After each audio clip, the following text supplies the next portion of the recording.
So I wanted to give some more updates on some of the accessories I've installed on Bruce, my 2025 Harley-Davidson Pan America 1250 Special, Pan Am.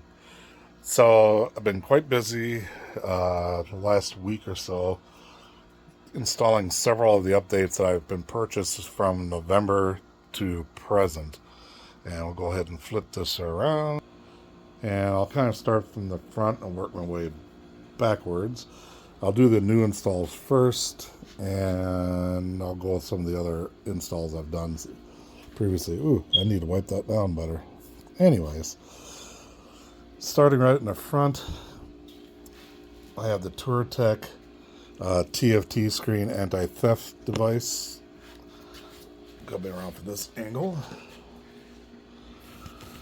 And the main purpose of this, this just provides a little visor right here that prevents the sun blocking it, and it's an anti-theft device for the TFT. I really wasn't too concerned about that. My main reason for getting this was I wanted to get the GPS navigation mount bar. Sorry for the camera work; it's terrible. But this navigation bar and the anti-theft device, they go together in tandem. They build together. It's designed that way. This was a bear to install. On a scale of 1 to 10, it was probably a 7. It's the fiddly work inside and getting it just right. Once you figure it out, it wasn't too bad. But, like a lot of things, the instructions weren't the greatest, and there was a video for it, but it was still executing was a bit tough. Surprisingly, what was harder was this thing. This was actually a bear to put together and trying to get all the little fiddly parts together. Again, once you kind of figure it out, and once you got some of the assembly on, it wasn't too bad, but figuring it out was a challenge. So the way I did this, obviously you take the fairing off. I took the windscreen off, and the windscreen support just comes right off. Gives me full access. So once I got the 2 brackets installed, this is a TourTech's anti-theft device for the Garmin Zumu XT GPS unit, which is upstairs in my office. But the way this works is you have your head, this is the wireless or the charging unit that comes with the Garmin. You disassemble that and you assemble it in through here once you get all this put together and mounted. And that was the part that was crazy. So you got this lines up. This is the Garmin OEM piece right here. This is actually the upgraded piece. I'll get to that in a minute. So this goes on. There's little cylinders that goes up inside each hole on the 4 corners. And then the metal plate goes on. And then you got to put the bracket on for the navigation bar. Again, I got mine set up as a horizontal mounting. And you have to sandwich all that together, put the screws in, put the washer in, and the nut while holding it all together in place. And all it wants to do is fall apart when you're doing this. So there's about like 5 different things you got to hold together in a sandwich and keep them sliding out of position. It was a pain in the butt. It really was. I'm sure some people could do it better than I did. I am no expert. It took me over an hour, which I thought was kind of crazy for what it was. But what this does is you mount your GPS into here. This is so that's what, that provides the power and connectivity to the GPS. And I see I'm going to have to edit this video like crazy because I'm flipping the phone all kinds of ways, aren't I? Apologize again. So I'll try to keep it this orientation for a minute. So this gets mounted. The GPS unit gets mounted in here. This slides like so. And then when it's unlocked, the lock's right up here. With the way the lock works, you put the key in, you turn the lock position. There's a plunger that comes down and restricts movement of this. This is like just a little release. There's a button on the bottom. It's not locked now. Push up and it expands out. And then you can pull your GPS, push this down, unmount your GPS unit. When these are together, and this is locked, this keeps your GPS unit secure. There's no way you can push this down when it's locked. Well, okay, it's going to make me a liar, isn't it? But we'll see. It's not supposed to. And when it's wedged in there, it's supposed to be secured. I guess we'll have to test that and see what it does. But, so I had this all assembled last night, and then I realized I also have the handlebar control unit, accessory control for the GPS. Don't know how handy this will be. It's probably gimmicky, but I decided it would be better to have than not. A little bit of a pain in the butt in terms of not really putting it on the handlebars. That's pretty straightforward. And there's different inserts depending on the size of your handlebar. And then the whole thing just goes on as a clamshell and you screw it in tight. But the cable for it, and there's this huge barrel connectors that I'll show here in a second. Pretty sizable connectors. Yeah, and the wires are kind of long. So the way this works is you have to use the Y adapter for this piece, and which is one cable, which now, mind you, I put this together after I assembled the brackets and all that, so that's why I got the wire going down the side here. I got a loose zip tie here, got another loose zip tie here. A cleaner way would have been to route it through here before I assembled this and probably come out the bottom here and then attach it to the forks down here somehow. But I decided that I am not going to take that all apart. And I got plenty of slack here, for turning of the handlebars. It's not a problem. That's full extended and it's still loose. So this is for my Garmin Zumu navigation. This is the TourTech anti-theft device for that, attached to the TourTech GPS mount, which in combination connects to the TourTech TFT anti-theft display. And what a pain in the butt to put all together. Oh, to put this together, by the way, and TourTech actually does have a pretty good video on it. It was still just a little fiddly getting the internal parts and figuring some of that out, how that actually works. I got big sausage fingers, so that, makes it interesting. Anyways, like I said, I took the windscreen off, fairing, windscreen, and once the fairing's off, there's 4 bolts, 2 on each side down here. Torx 30, I think. You take those out, and then this whole assembly comes off. Well, once you disconnect the cable to the TFT here, and the USB, that's actually was a bit fiddly getting back in. Taking off was easy. You just got a threaded ring collar here. They unthread that, and it just pushes right through. It is demarked, meaning there's an indentation. It only goes in one way, and that was a bit tricky.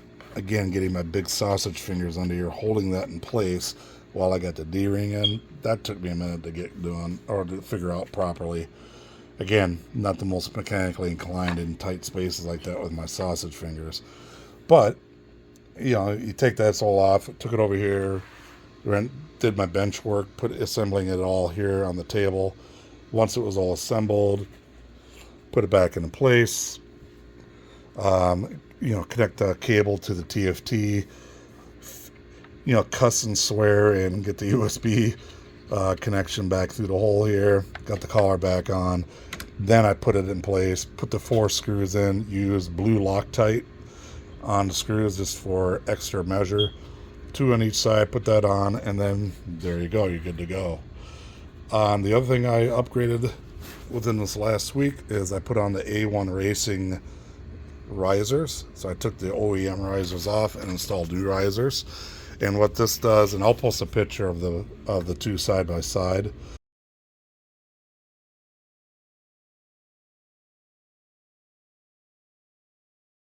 of the risers. But this brings it 2 inches up, 1 inches back, and this allows, and even I tested this while I was sitting on the bike, this is about the right position.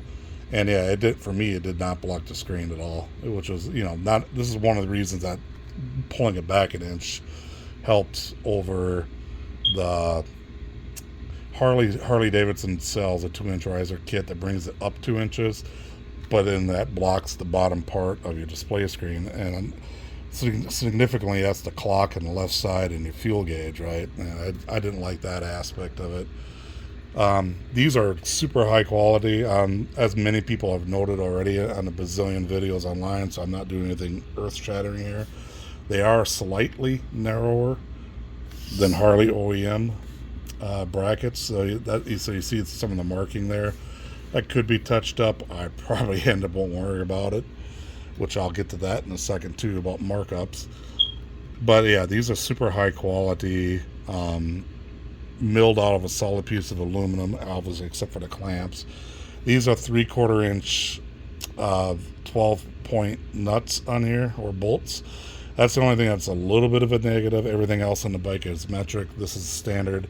So I will be packing a wrench, a 12-point 3/8 inch wrench into my toolkit, just specifically in case I have to deal with these on the road, readjust my handlebars, tighten them up, what have you. Better to have it than not need it, but yeah, a wrench. I found also I did use a socket on these initially, and I found that the 12-point wrench, I have a Craftsman wrench I used on it. I'm getting like a cheap aftermarket one to put into my toolkit. Well, not super cheap. Actually, I think it is another Craftsman. I'll have to see what I'm going to order. I think it's another Craftsman. I found the wrench worked a lot better than the socket. The socket kind of wanted to slip on these a little bit.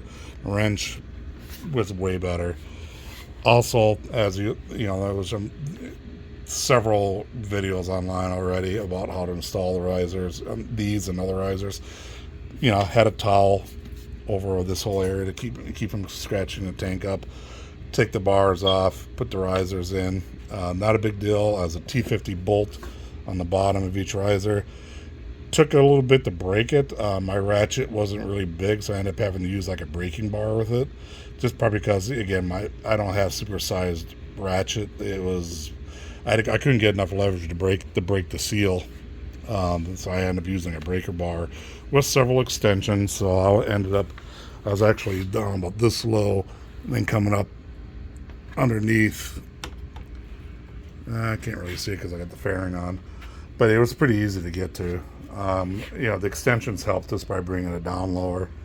One caveat, one surprising, not a huge gotcha, but one thing I did run into, I didn't tighten down the bottom bolts. I didn't torque them down real heavy when I was assembling, and I'm kind of glad I didn't. When I had the bar kind of rested down right in this area on the towel. And once I installed the brackets, there wasn't enough room to get the bar up through the gap here. It was catching. I was like, oh no. But because I didn't tighten these up enough, I was able to put the bar back down, turn these a little bit, get the bar up, kind of hold up in place, put these back in position, then put the bar down. Not a huge deal. Wasn't a showstopper, but it caused a brief moment of panic. I was like, oh crap, now what do I do? But that's how I got around it. I just kind of held the bar up, turned these in so I could bring the bar up above, turned them back, and it wasn't like loose, but it wasn't so tight I couldn't turn these. Put these in, I roughed them into the position where I wanted them, put the bar in there, lined everything up. Then I did tighten down these completely, and then I torqued the bottom. That's the way I did it. Seemed to work. Also, when I torqued these down, I was sitting on the bike to get the handlebars where I felt comfortable. And I did go back and adjust them a little bit again later after it was all torqued in the bottom. I felt that I had them a little bit too low, or too high, excuse me, so I brought them down just a little bit more and then retorqued these down, and I was happy with it. Obviously, I'll have to get some riding time with it to see if more adjustments are needed. Since I'm here in the front, the other thing installed is the Bark Busters. I've had these again since about November. It just took me this long to get them on. And prior to this, in one of my other posts I made, there was I've dropped this bike 3 times already. The first time I was doing loading and experimenting, I had all of my panniers on, but I only had this pannier. I had this pannier loaded up, with about 35-40 pounds worth of gear, and everything else is empty. And it was on the center stand like it is now. And I went to take it off the center stand, and the bike just came out this way, flopped out, and landed right here on the floor, right by the tractor. That was drop number one. Drop number two occurred when I had it fully loaded with all that crap. Panniers are empty right now, pretty much. Everything in the panniers is right there, and the duffel bag that goes in the passenger seat. And the engine wasn't warmed up. I was making a left turn, stalled the engine, and I was already kind of starting to lean into the turn, and the weight and sudden stop, it started falling to the left, and I couldn't quite catch it and stop the inertia of that movement, and it went down in slow motion. Again, I was able to pick it up fully loaded, no problem, but it was kind of embarrassing. The last time, and because one way I was experimenting getting on and off the bike is I was using this, not when it's on the center stand, but it was on the side. I was using this peg with my right leg, going, leaning into it, knee all the way, then leaning over the bike, and then stepping through. And I'd get off the same way. Well, I have newer Alpine Toucan, I think it's pronounced, Alpine boots. Bottom of the boot kind of caught the seat. Those boots were really like gripping this material. I mean, when it gets on there, it's just like, and it did that. And I already had the inertia of coming off the bike. And as we all know, the kickstands in these bikes makes the bike sit up pretty straight, anyways, which I'm not. I don't like it, but I don't know what can be done about that really. But long story less long is, my left foot was kind of up here. Boot caught it, and it brought the bike. Again, it was kind of slow motion. Wow, that one wasn't. That actually went down pretty hard. And that went down on the right side. And I'll get to this in a minute too, and it kind of scuffed up my bars a little bit. I tried to rattle can spray paint it. It didn't really stay, so I'll figure that out later. It's not a big deal. It is what it is. But all of that was like, I kept thinking to myself, okay, I've dropped this thing 3 times now. And I was like, I'm going to end up snapping a lever or something. It's like, I have these bark busters. I need to get these things on. So they're on. Pretty straightforward install. Again, there's some really good videos online. I'll post some links to other videos that I used to help me with some of these installs. And I found it helpful. But it didn't take too long. The hardest part of all this was, and surprisingly, was putting on the plastic shield. That seemed to be a little fussy. There's on this particular model, this sits on the outside. There's 2 holes in the plastic shield. This goes on the metal, and you sandwich the bar in between, and you got to hold all that together and then screw it in. Not impossible, but it was fussy. It was finicky a little. But I think the whole thing took me an hour, maybe a little bit longer. I mean, I kind of took my time, but real solid. This, I really like it. In the way I lined up the bar to be kind of even with the levers themselves. So when this gets dropped again someday, hopefully not for the same stupidity, but this will take the brunt of it and keep it off the levers and whatnot. And of course, I have all the bar protection on the bike, the stock bars, and then I got the muffler guard installed. That was one of the first things I installed. And then, of course, even having the panniers on. Panniers took a little bit of a beating, not bad. They scuffed up a little bit, but then the panniers helped. I have not tried, that picking up this bike without the panniers, it lays flatter and it's more difficult. Maybe. Also a lot less weight, so I don't know. I have my full load on here, my full Alaska load, as I call it. It's just over 100 pounds worth of crap I'm putting on. So it's a lot of stuff.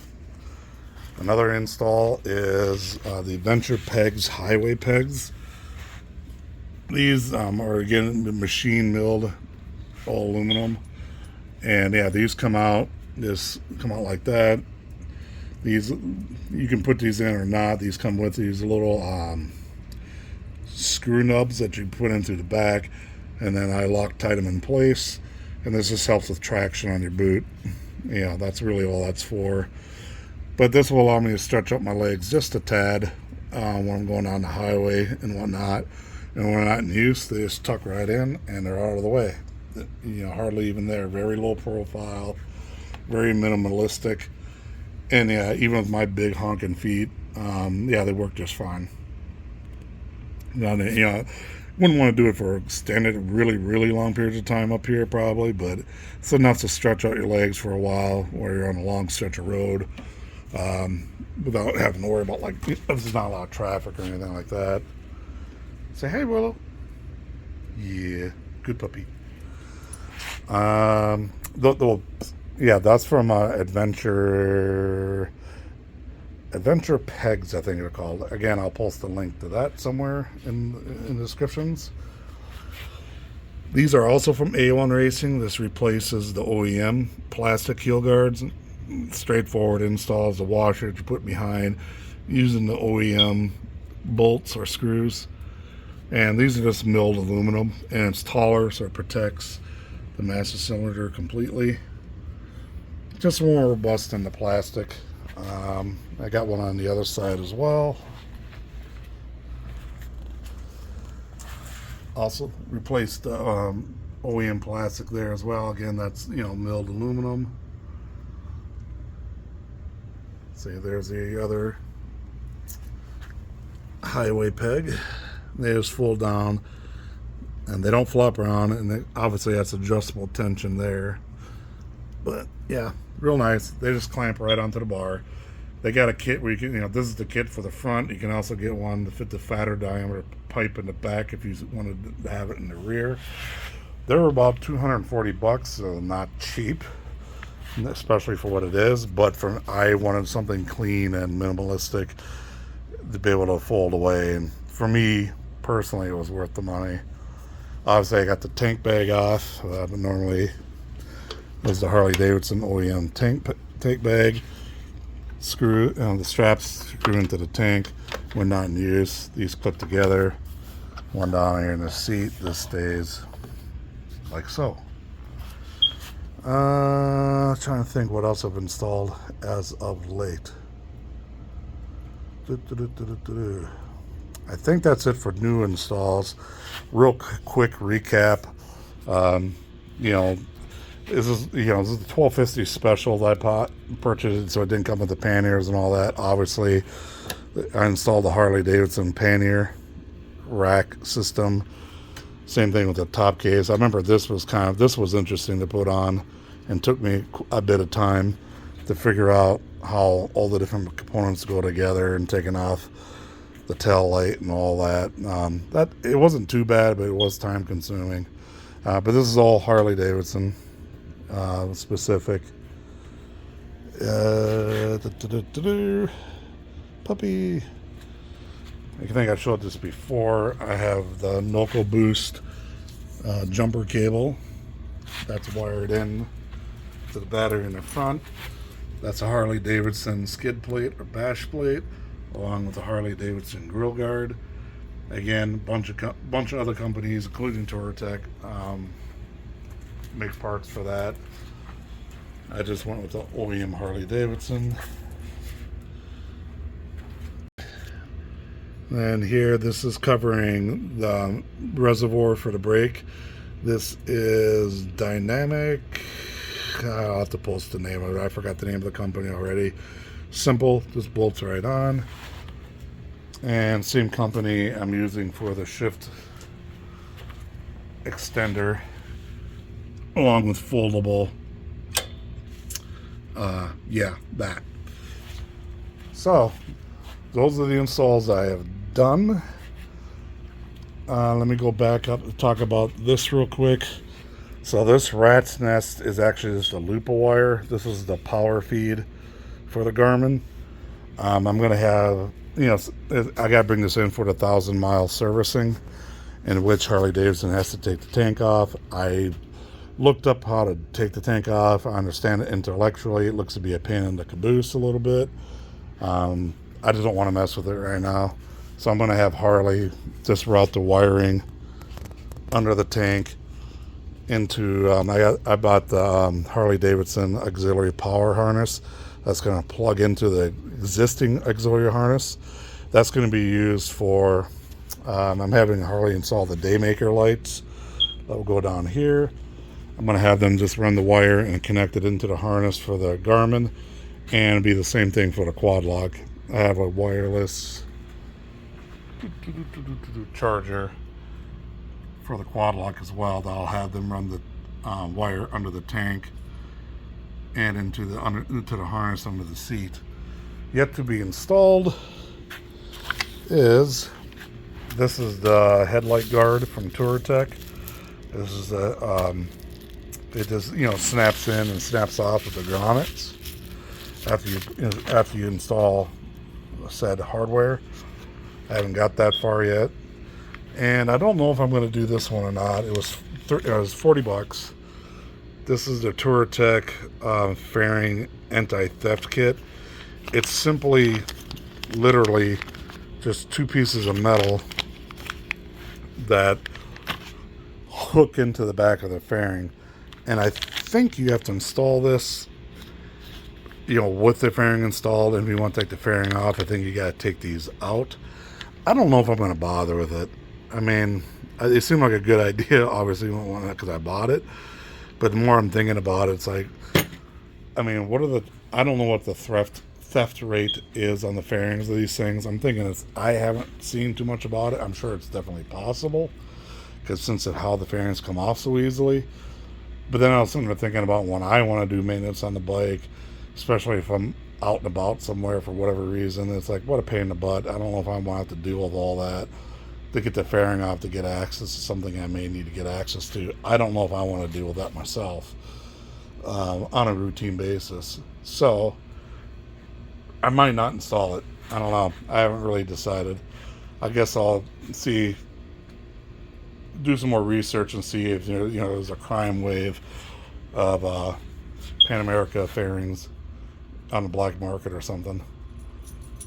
Let's see. Oh, one of the other mods I've done since the last, I'm not going to take the seat off and show everything, but this is just an accessory power port that I have Velcroed up here, wire routes under part of the passenger handle assembly into the seat, and what I'm using is using one of the two heated gear power leads with an adapter, and then a regular SAE plug here, and I use this with my soft bag on top of the pannier where I charge my some of my batteries for a GoPro and whatnot, and that just plugs into here. And what I liked about this is this is ignition controlled, so if the bike's not on, there's no power being drained from the battery, unlike the SAE connector on the other side for using the trickle charger. This is controlled by the ignition. What's up? And there's Tristan. So Tristan went on his first motorcycle ride about a couple weeks ago, was it? About 2 weeks ago, yeah? Maybe. I can't thought in my head, but what's up? So what did you think about it? In a rating of 1 to a million, it would be 6 million. Over at the rating. So 1 to a million, it was 6 million. Yes. So you didn't like it? 6 million. Yes, I did like it. Even though I am sad that the thing in the cable. Wait, where's the cable? Oh, right here. Wait, what? Huh? Like the thing where oh, I was looking confused because there was no The panniers and all that? Yeah, and all the luggage. Yeah, that's all sitting there on the floor. It's detachable. Oh, makes sense. So, yeah, when I was working on the bike and whatnot. So, as you recall, Tristan, when I have the full panniers on here and there's some load in there, taking it off the center stand is, would you say it's a little crazy? Yes. And like when the bike went over on, don't turn that on right now. And the bike fell on its side. Oh, though? Oh, it's angry at you. Angry. At me? Yes. Why? Why? Don't turn that on. Why is because be careful with Bruce. Don't drop it ever again. Not planning on it. Okay, good. So, look at that big hand in the way. There, that's probably better, huh? I am not a professional camera person. I am. You think you are? Well, I'll have to train you so you can do this and not me. Does that sound like a plan? So, Tristan and I will be going more rides later. It's been kind of like the rest of the country. Well, I'd say it's been cold, but you all getting pounded up north with snow and everything else. It's been, well, it is getting cold tonight. It's going to be down in the 20s. But it hasn't been good riding weather. Don't be like Barley. Last Saturday, You bit me. last Saturday I went and did Take the bite, I think. No, I did 500 miles to get a burger. So He's acting like a dog because I got bitten by the dog. Okay. No, so basically, yeah, I'm trying to get, stop please. Trying to get miles onto the bike to get it up to 1,000 mile servicing. So I did 500 miles last weekend, and this weekend I didn't ride. I'm going to do another 500 miles next Saturday, get it up to 1,000, and then I'll be ready to go. So that's what I'm doing. I'm getting the rest of the installs, getting everything in place, you know, so when I bring it to Harley, all that's good to go. But that's everything I've done on Bruce so far. This is Tristan. There's Willow. She might be piddling. She's crazy. She didn't piddle, but sure looked like it. But that's all for now. Later all. Bye. Okay, it's Monday evening. Just wanted to give another quick update on what I've installed since the last recording that I haven't posted yet. Because I was going to kind of combine them all together. So we'll go ahead and flip this around. So, got the Tour Tech headlight protector, a guard. I was able to install that and finish that this evening. Wasn't too bad. I had a little bit of problem with the rear screw that goes in here after you take out the OEM screw. The Tour Tech one didn't really seem like it wanted to go in all the way. Once I did the one back on this side, this one went in normal. So I had that as a reference point. Then I just went back and had to use quite a bit of effort, but I was able to secure it. And this just pops in, which I'm not going to pop it out right now, but this just pops in. There's grommets, rubber grommets here in each corner. And this whole thing just pops into the grommets, which is held in by the frames that's bolted into the bike itself.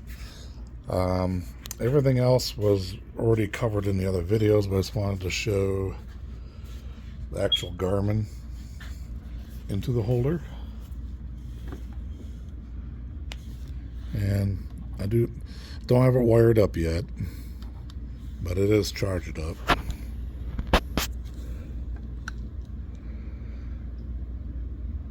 So that works out well. And so I don't have it locked right now, but yeah, when I unlock it, it just goes like that. And when it's locked, when this is locked, you can't open that, and that also prevents you from being able to push down on the release itself. But once that's done, I just push on that and it comes right out. Turn that off. And of course, when it's not in use, pull this up and put this cover back over the connectors. Now, like I said, again, I have the handlebar adapter with it that goes into the Y, or this is the Y adapter plate itself. And what it does is it splits off one part, splits off into this. It'll also be for the Garmin group radio, which I'm not interested in. And I have the power staged here. When this comes in, when I bring this into Harley, within about a week or so for its 1,000 mile service, I'm just going to have them run the wires under the tank. Well, because they have to remove the tank, so I figured that's a good time to do it. And again, I looked in how to do the tank. I can see how it is done. It's not something I necessarily want to mess with now. In the future, I'm sure I will if there's a need, such as servicing my air filter. But for now, especially on the warranty, I'm getting all the service done by Harley itself, and it just saves me that part of the hassle. So I'm going to have them run the wire back under the tank to under the seat, and I have the Harley Accessories power adapter. It basically splits it into 3 ways.